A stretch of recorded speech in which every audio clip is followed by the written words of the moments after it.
உலகெங்கும் உள்ள மெகா தொலைக்காட்சி நேயர்கள் அனைவருக்கும் உங்களுடைய வெல்னஸ் குருஜியுடைய அன்பான வணக்கங்கள். உணவே மருந்து. உணவை கொண்டு ஆரோக்கியமாக வாழ்வது எப்படி?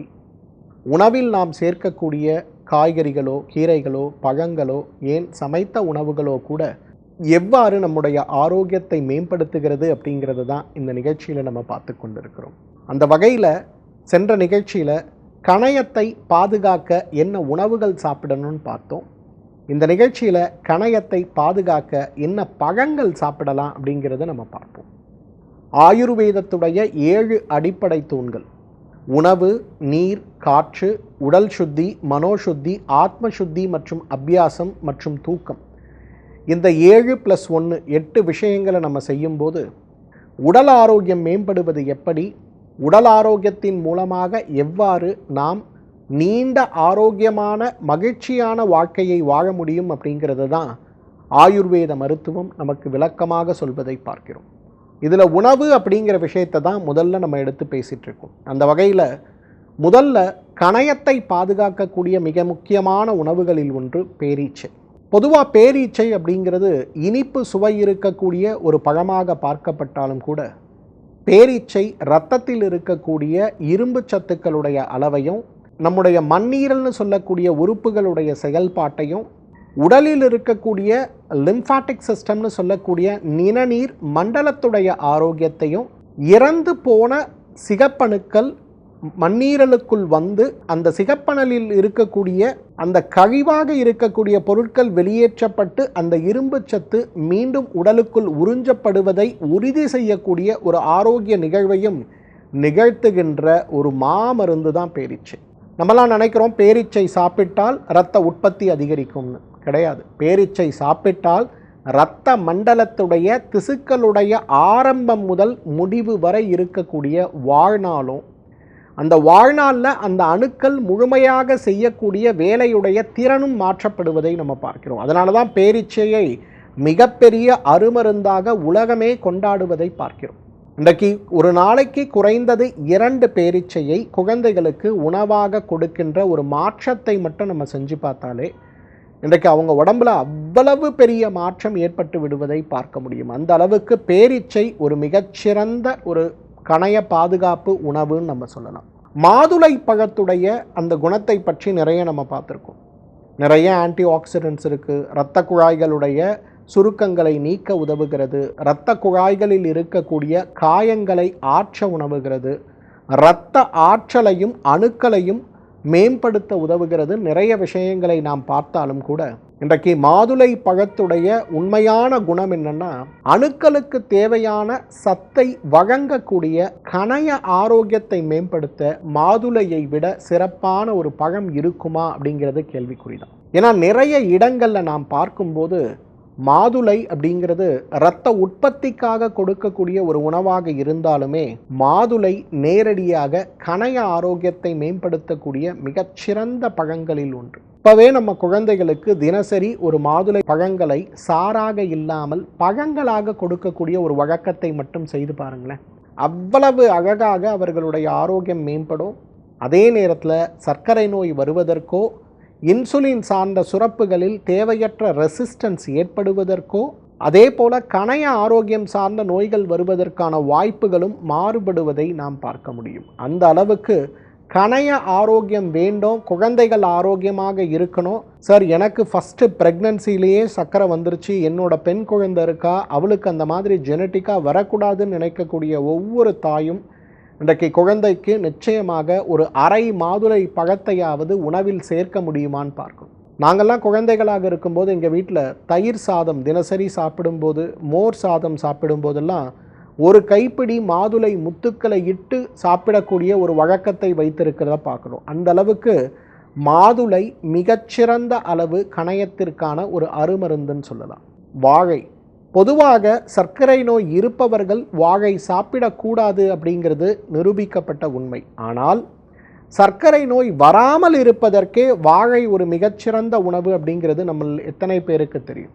வாழை பழத்தை நாம் தொடர்ந்து சாப்பிடும்போது, குறிப்பாக விதை இருக்கக்கூடிய மரபணு மாற்றம் செய்யாத அந்த வாழைப்பழத்தை தினசரி நாம் உணவாக எடுத்துக்கொள்ளும்போது மிகப்பெரிய அளவில் உடலுடைய ஆற்றல் அதிகரித்து விடுவதை பார்க்க முடியும். உடலுடைய ஆற்றல் அதிகரிப்பதற்கு தேவையான அமிலங்களை இயற்கையாகவே கணையம் சுரக்க ஆரம்பிக்கும் போது நம்முடைய ஆற்றல் மிகப்பெரிய அளவில் மாற்றமடைந்து விடுவதை நாம் பார்க்க முடியும்.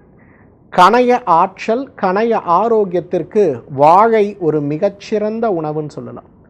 நிறைய குழந்தைகளுக்கு இன்றைக்கு வாழைப்பழம் சாப்பிடுகின்ற ஒரு பழக்கமே இல்லாமல் இருக்கிறத பார்க்குறோம். இன்னும் ஒரு 14-15 வயது இருக்கக்கூடிய பெண் குழந்தைகள் ஐயோ வாழைப்பழம் சாப்பிட்டாலே உடல் எடை கூடிவிடும்னு வாழைப்பழத்தை தவிர்ப்பதையும் நம்ம பார்க்குறோம். வாழைப்பழத்தை தினசரி ஒன்றாவது மரபணு செய்யப்படாத இயற்கையாக விளைந்த வாழைப்பழத்தை குழந்தைகளுக்கு நாம் கொடுக்க ஆரம்பிக்கும் போது அவர்களுக்கு கணைய ஆரோக்கியம் மேம்படும் போது சர்க்கரை நோய் வருவதற்கான வாய்ப்புகள் குறைந்து போகிறத பார்க்கலாம். இன்றைக்கு கொய்யாவை விட சிறப்பான நார்ச்சத்து மிகுதியான தண்ணீரில் கரையக்கூடிய நார்ச்சத்து இருக்கக்கூடிய ஒரு பழம் இருக்கா அப்படிங்கிறது ஒரு கேள்விக்குறிதான். ஏன்னா நிறைய இடங்களில் நாம் பார்க்கும்போது கொய்யாவை ஒரு பொருளாகவே மதிப்பது கிடையாது. நிறைய பார்க்கும்போது இது கொய்யாக்காய் தானே அப்படின்னு நினைக்கிறோம். ஆனால் 10 ஆப்பிள் சாப்பிட்டாலும் கிடைக்காத சத்து ஒரு கொய்யாக்காயில் இருக்கிறது அப்படிங்கிறது நம்மில் எத்தனை பேருக்கு தெரியும்? அதுவும் துவர்ப்பு சுவை இருக்கக்கூடிய நாட்டு கொய்யாக்காயை போல இன்றைக்கு கணைய ஆரோக்கியத்தை மேம்படுத்தக்கூடிய உணவே கிடையாதுன்னு சொல்லலாம். இன்றைக்கு தினசரி ஒரு கொய்யாக்காயையாவது நாம் சாப்பிடும்போது நம்முடைய ஜீரண மண்டலம் மேம்படுவது, மலச்சிக்கலற்ற வாழ்க்கையில் இருப்பது, உடல் ஆரோக்கியம் மேம்படுவது வரை அனைத்துமே மாற்றமடைந்து விடுவதை பார்க்க முடியும். கொய்யா கணைய நோய் தடுக்க, கணைய நோயை குணமாக்க ஒரு மிகச்சிறந்த மருந்துன்னு சொல்லலாம். கமலா பழம்னு சொல்லக்கூடிய பாரம்பரிய ஆரஞ்சு வகை சார்ந்த பழம், மிகுந்த புளிப்பு கலந்த இனிப்பு சுவை இருக்கக்கூடிய பழம். குழந்தைகள் முதல் வயதானவர்கள் வரை அனைவருமே விரும்பி சாப்பிடக்கூடிய ஒரு பழம். ஆனால் சர்க்கரை நோய்க்கு உதவி செய்யக்கூடிய உடலுக்கு எதிரான பழம். அதனால் சர்க்கரை நோயாளிகள் கமலா பழம் சாப்பிடுவது கூடாது. ஆனால் இன்றைக்கு சர்க்கரை நோயை தடுக்கக்கூடிய நிறைய வகையான ஆற்றல், அமிலங்கள் மற்றும் வினையூக்கிகள் இருக்கக்கூடிய மிகப்பெரிய பழம் எதுன்னு கேட்டிங்கன்னா கமலா பழம் தான். வருடம் முழுவதும் கிடைக்காத பழமாக இருந்தாலும் கிடைக்கின்ற நேரங்களில் இந்த பழத்தை உணவில் நாம் சேர்த்து கொள்ளும் போது இதில் இருக்கக்கூடிய ஆன்டி ஆக்சிடென்ட் சார்ந்த மூலக்கூறுகள் நம்முடைய ஆரோக்கியத்தை மேம்படுத்துவது மட்டுமல்ல, இந்த கணைய ஆரோக்கியத்தையும் மேம்படுத்துவதை பார்க்கலாம்.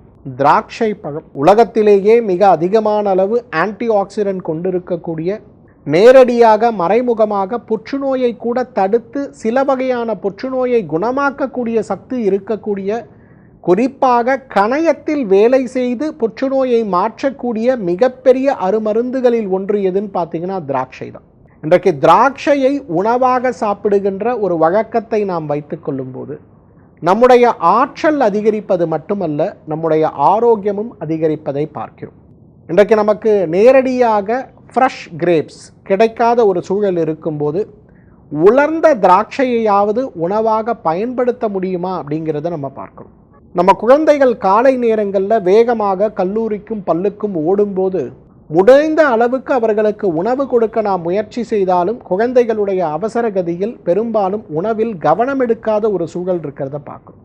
அப்படிப்பட்ட குழந்தைகளுக்கு கூட தினசரி ஒரு 5 அல்லது 10 உலர்ந்த திராட்சையை உணவாக கொடுக்கும்போது ஜீரண மண்டலம் சார்ந்த சிரமங்கள், பித்தம் சார்ந்த சிரமங்கள் உடலில் குறைக்க திராட்சை ஒரு மிகச்சிறந்த உணவாக இருக்கிறதுனால கணைய ஆரோக்கியத்திற்கு வழிவகுப்பதை பார்க்கிறோம். நல்லா பாருங்களேன், இந்த பழங்கள் எல்லாமே சர்க்கரை நோய்க்கு எதிரானது, ஆனால் கணையத்திற்கு ஆரோக்கியமானது. இப்போ சர்க்கரை நோய் வந்த பிறகு இதை தேடுவதை விட சர்க்கரை நோய் வராமல் தடுப்பதற்கு இதை உணவாக எடுத்துக்கொண்டாலே பெரிய ஒரு நல்ல பலன் கிடைக்கிறத பார்க்கலாம்.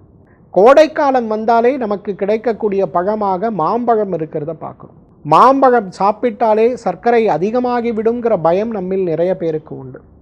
ஆனால் சர்க்கரை நோயை தடுக்க வராமல் இருப்பதற்கு தேவையான நிறைய மூலக்கூறுகளை உடலுக்குள் வைத்திருக்கக்கூடிய ஆற்றலை வெளிப்படுத்தி உடலுடைய இயக்கத்தை சீராக்கி நம்மை ஆரோக்கியப்படுத்தக்கூடிய சக்தி மாம்பழத்திற்கு உண்டு.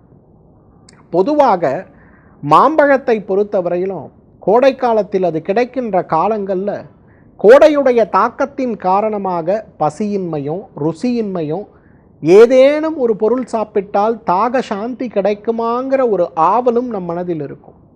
அவ்வளவு அதிகமாக இருக்கக்கூடிய கோடையிலும் இந்த மாம்பழத்துடைய சாறை நாம் குடிக்கும்போது கிடைக்கக்கூடிய ஒரு நல்ல பலன் வார்த்தையால் விவரிக்க முடியாத அளவுக்கு நமக்கு பலன் கொடுப்பதை நம்ம பார்க்கிறோம். அதற்கு மாம்பழம் ஒரு மிகச்சிறந்த உணவுன்னு நம்ம சொல்லலாம். மாம்பழத்தை அளவாக சாப்பிடும்போது ஆற்றல் உடலில் அதிகரிப்பது போல, மன புத்துணர்ச்சி அதிகரிப்பது போல ஆரோக்கியமும் அதிகரிக்கிறத நம்ம பார்க்கலாம். சீதாப்பழம் பொதுவாக கணைய ஆரோக்கியத்திற்கு கொடுக்கக்கூடிய பழங்களில் சீதாப்பழத்தை விட சிறப்பான பழம் இருக்குமாங்கிறது கேள்விக்குறி. யுனானி வகை மருத்துவ சிகிச்சையில் கணைய புற்றுநோய்க்கு உருவாக்கக்கூடிய மருந்துகளில் சீதாப்பழமும் திராட்சையும் பேரிச்சை பழமும் தேனும் மிக முக்கியமான இடத்தில் இருக்கிறத நம்ம பார்க்கணும். நார்த்தங்காயின்னு சொல்லக்கூடிய நாரத்தை பழம் பொதுவாக இந்த எலுமிச்சை வகை சார்ந்த தாவரங்களில் எல்லா வகையான புளிப்பு சுவை இருக்கக்கூடிய பழங்களுமே சூடான குணத்தை கொண்டிருக்கக்கூடியது நார்த்தங்காயை தவிர.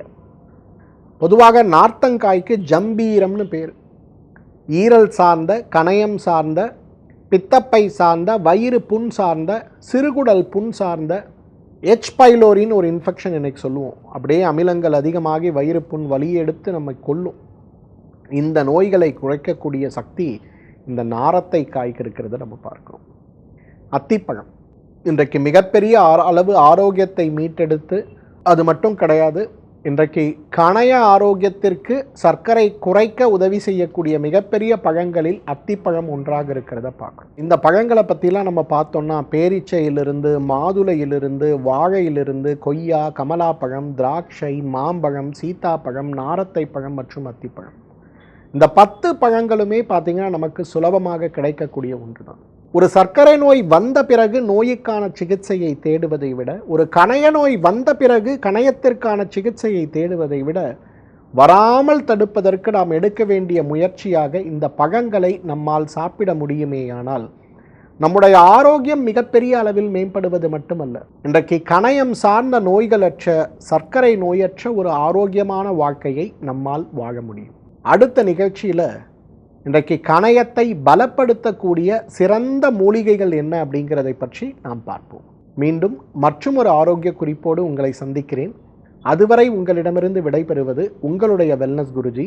நன்றி, வணக்கம்.